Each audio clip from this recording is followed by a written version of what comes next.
1, 2, 3, 4.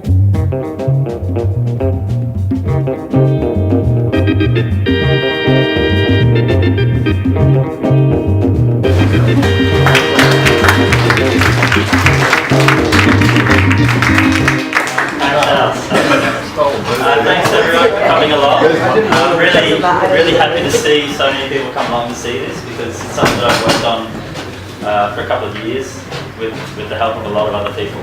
So it's really nice to see people taking an interest in the project. So it was mostly me and my mum who started working on a house in Brisbane, which is what I'll be talking about. We call it the Ranch, and we basically aimed to try and renovate the place using as little money as possible, and that ended up turning into the use of waste.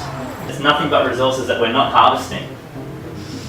We allow it to disperse as pollution because we're ignorant of its value, and that's a much better way to think about it. So if you can find a value for something, then it's not waste anymore, it can be reused, and then you don't need to take raw resources again to fulfill the function. And so the result of this in society today is that we have huge landfills full of things which are actually useful, and a lot of the time the density or the consistency of valuable minerals and metals is higher in these places than in places that they actually mine now. If you have a couple of, like, pallets are a really good example of this. If you think about timber pallets that they use to cart stuff around, those are almost the same dimensions, most of them.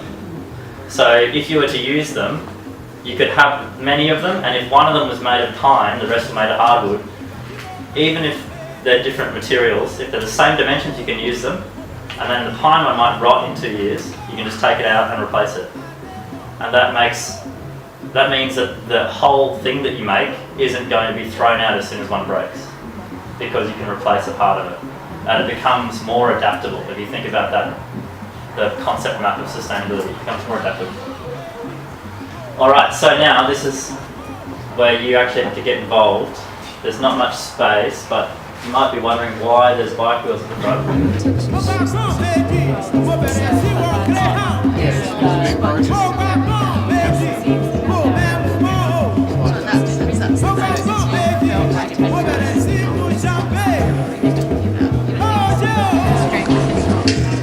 Well, it's technically strong in two ways, because it's a circle. So it's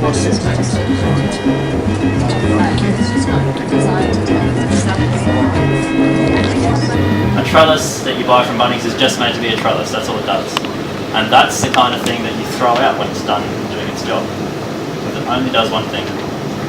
If you're using something like a wine rack or a bike wheel, what other potentials does a bike wheel offer? You can ride your trellis away. Well, yeah, that's kind of what I was hoping for, actually. It rolls. So that's something that a normal trellis doesn't do. And what if you were outside and it was really windy? Could generate. Maybe. You could generate power, maybe. Yeah.